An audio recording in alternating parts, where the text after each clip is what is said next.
Welcome to Bullet Points. I'm Michael Loftus, and who are you? Judd Dunning. Here we go. Tonight's 5 bullet points. Number 1. Thank you. Iran throwdown. Bullet point number 2. The Trumptastic 2020 campaign launch. Bullet point number 3. Oberlin College social justice warrior fail. And bullet point number 4. Ice, ice, baby. Trump seeks to deport millions. Followed by bullet point number 5. Joe Biden racist? It is a show of insanity. Stick around.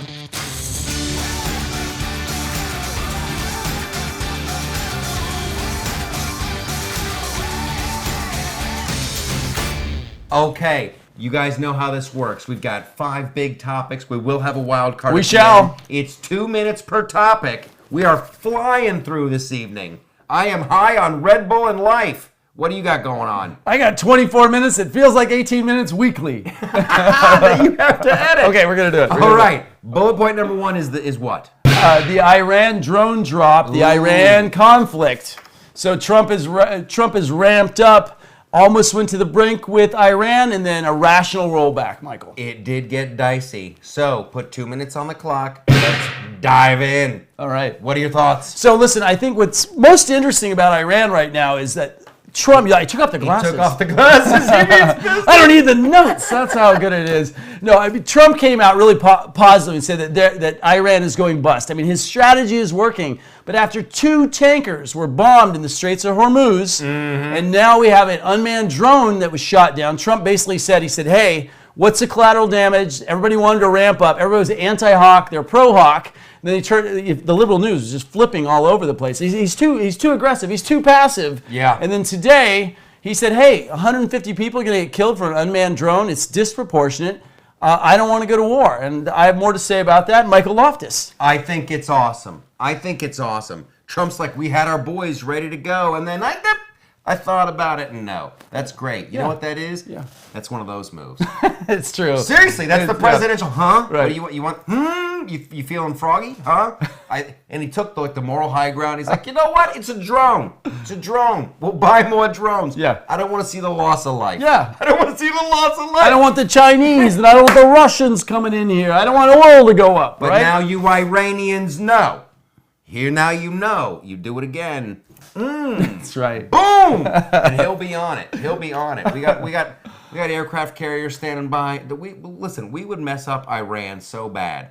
So bad. Yeah, it would be extremely disproportionate. I wish there was a way we could just kill the bad guys. Because if you look at pictures of Iran, ooh, there's the oil tanker. But if you look at pictures of Iran back in the 70s, before they had their huge revolution, that was a pretty cool place. Dude, they had style. They were fashion leaders. I right? know some Iranian people who are way cool. Oh, all the way back. All the way back. I don't think the people that are there aren't even cool. I think they're just stuck.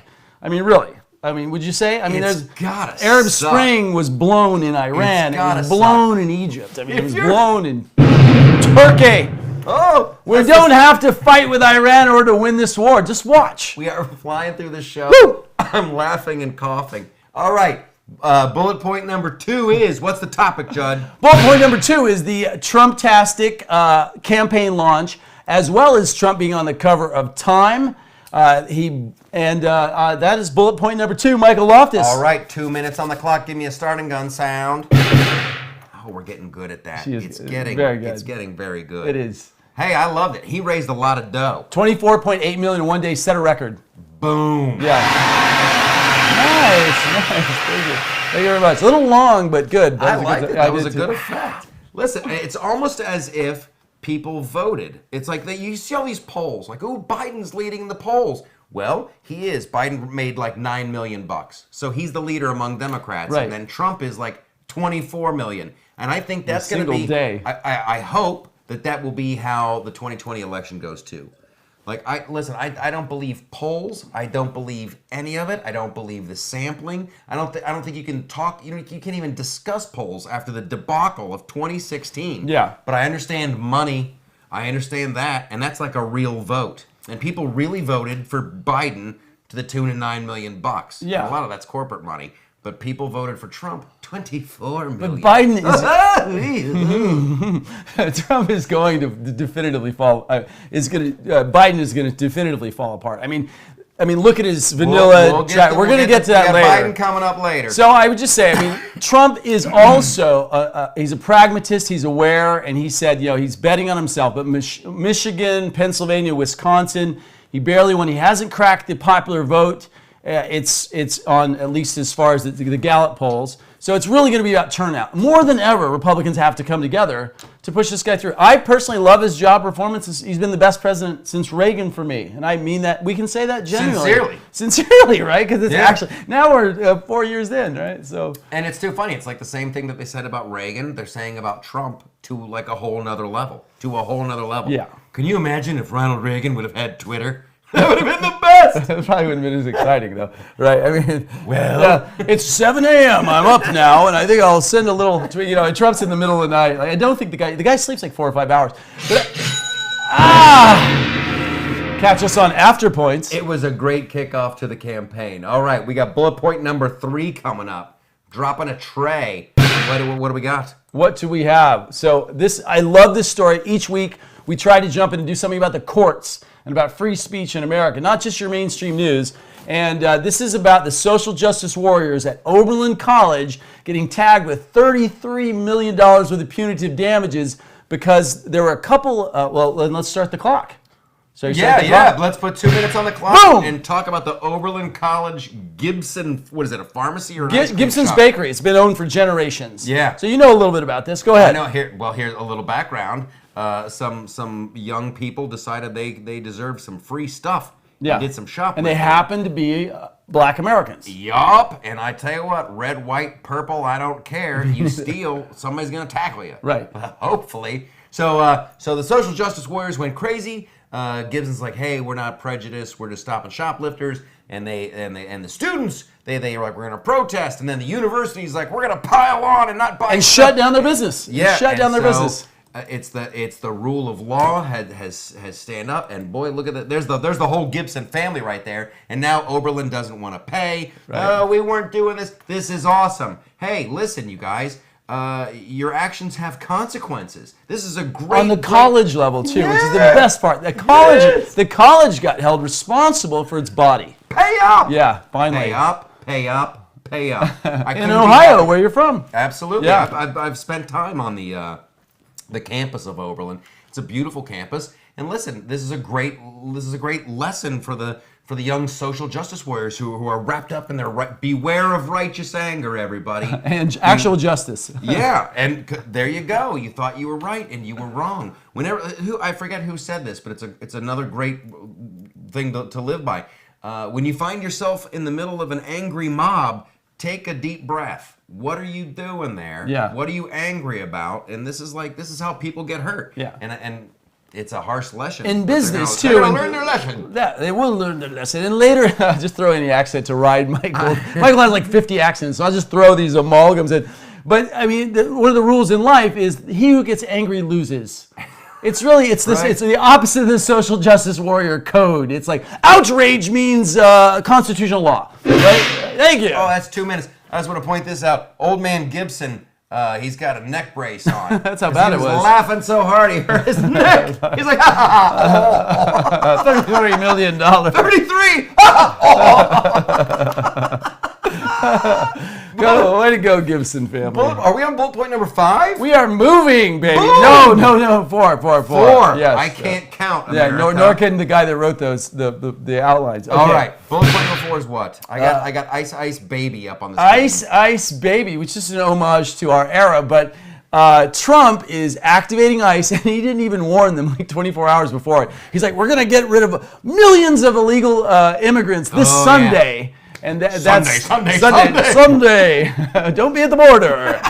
You're going back. So let's go ahead and start the clock. There's a lot of good information. Boom. All right. Sunday. That cracks me up. I'm not going to apologize for laughing. Okay. So 2 minutes.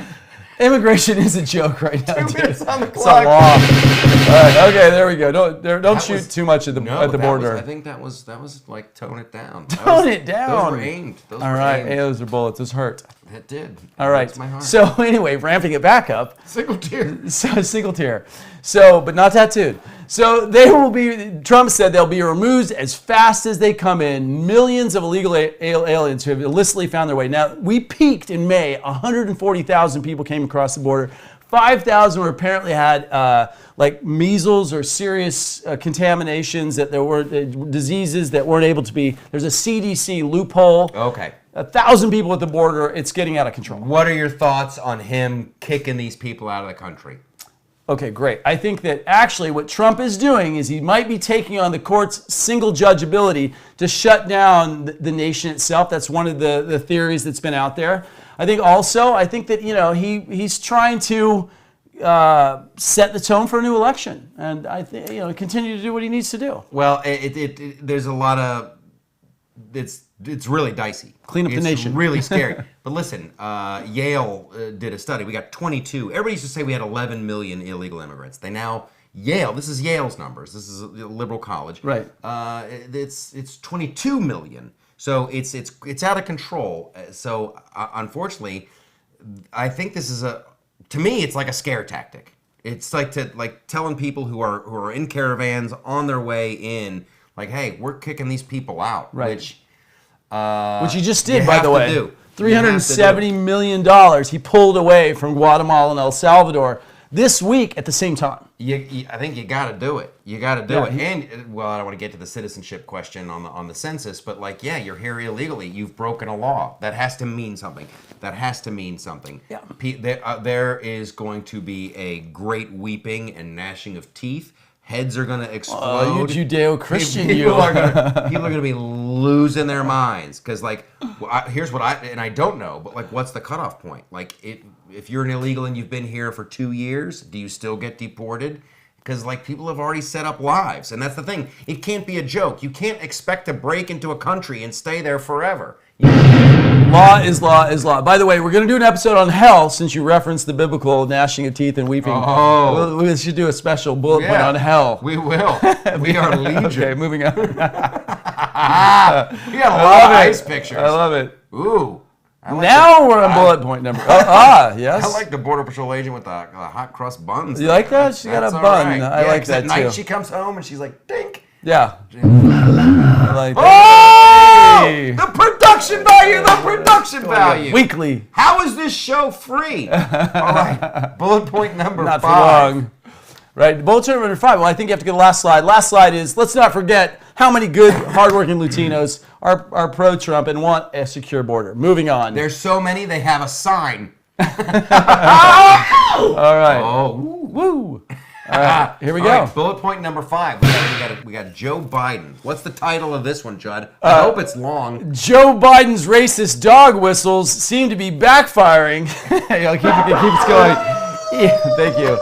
As even more new segregationist comments and prior racism have people asking who really is Joe Biden, which is an interesting question if you dig deeper. Okay, well, we're going to put 2 minutes on the 2 clock. minutes on the clock. We're going to talk about Joe Biden and whether or not fire he's a racist. You going to do it? Okay. Hey. A lot of bullets. It's illegal in this state, actually, and the clip is as well. All right, so let's jump in. I think he's been highlighted in the press. I'll let you start and opine for some of his prior racist comments, which have just at least got the millennial crowds thinking, and that leads us to some of his prior history. So what are your thoughts about that? We have a mix here because we don't want to call somebody racist like everybody's been calling Republicans racist. So I thought this would be an interesting discussion. I don't have ESP. I can't look into Joe Biden's heart and tell whether he hates people of color. Listen, I don't know. Here's what I know. But he likes the way they smell. Anyway, moving on. Oh, yeah. He likes the way the hair smells on anybody.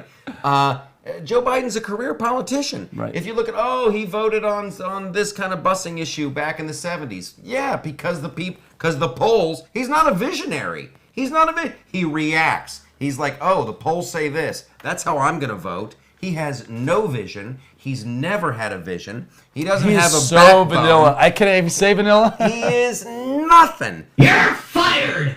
Thank you. Ba-boom. Ba-boom. He's a whole box full of nothing. Now, the one way he's in, Cory Booker's mad at him Because I guess who did he vote with back in the day? Strom Thurmond. Strom Thurmond, yeah. Right now, Strom Thurmond against busing in the 70s. Strom Thurmond was a big old-fashioned kind of like he was like old-fashioned racist. Yeah.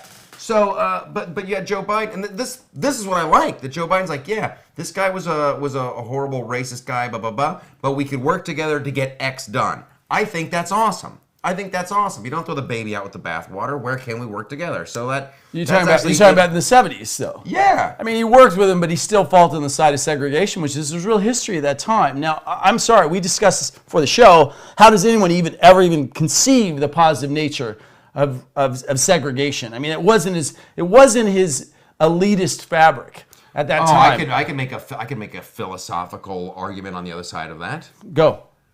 Well, like, why did you need busing?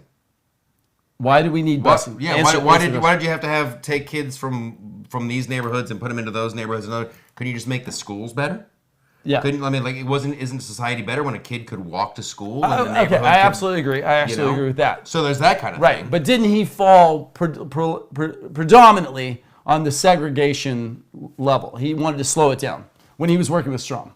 I don't know. Listen, that's my understanding.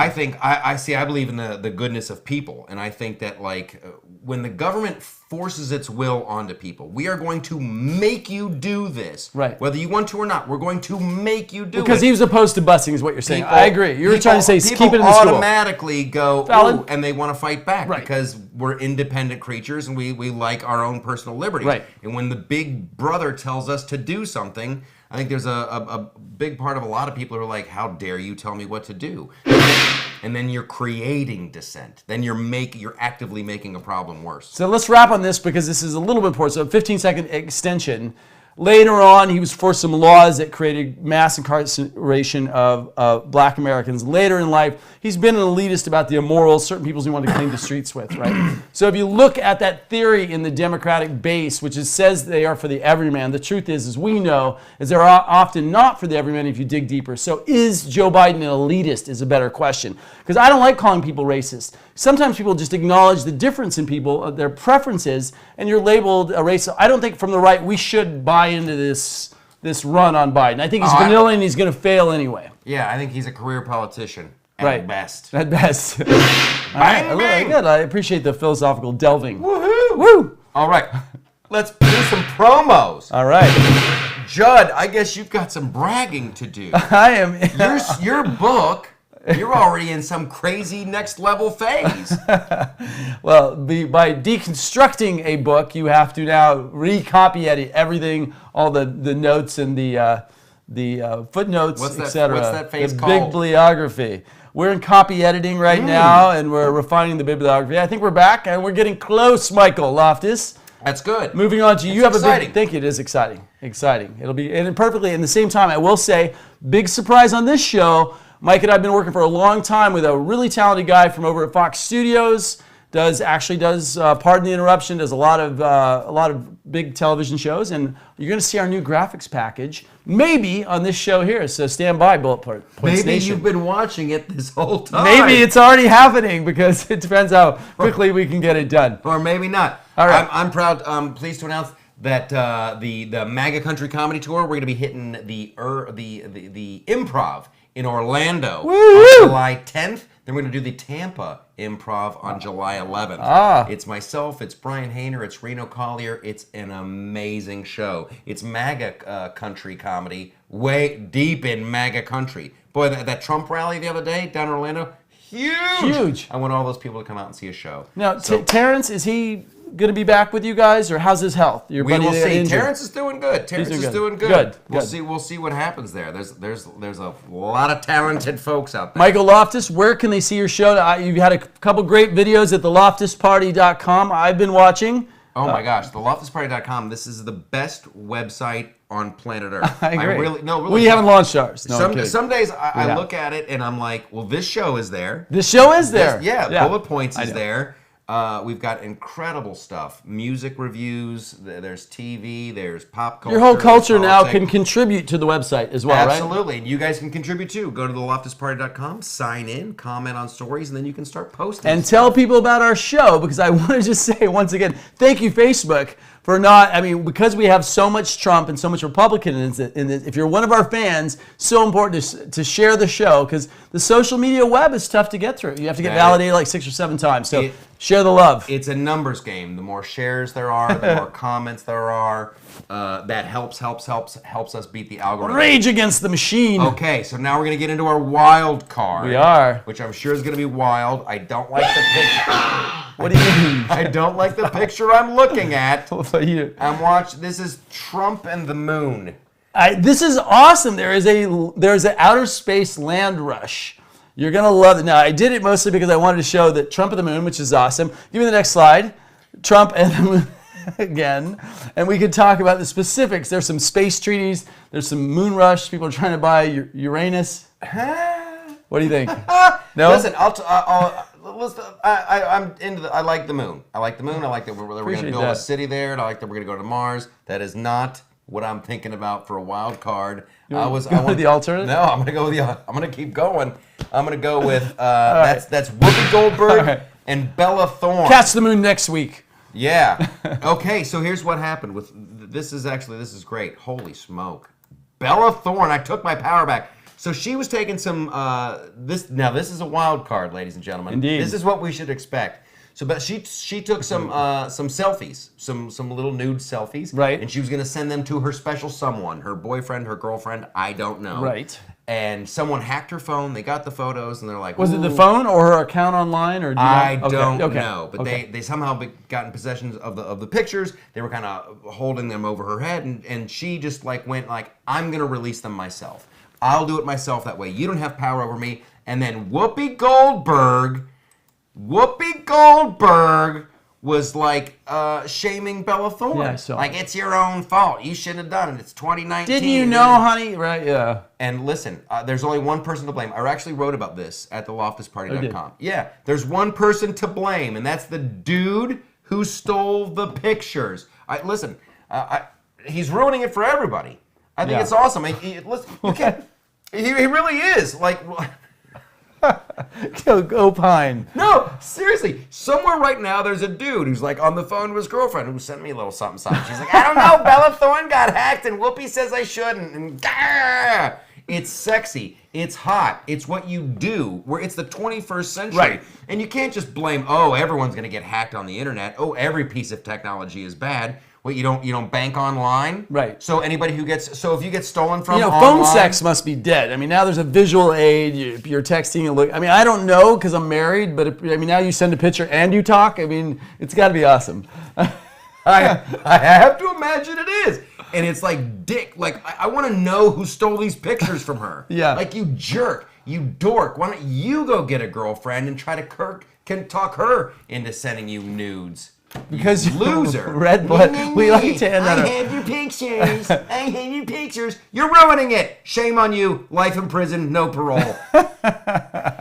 Go hack foreign secret. Go to WikiLeaks. Do something with your life. Yeah, stop ruining it for the rest of us. Go look at nude pictures of Juliana Thong. That's our show. That's our show. That's Bullet Points. Woo! It was a good one. I think we came in under 24. Under 24. 24 minus 6, 18. We'll keep adding. You keep coming, and we'll see you next week.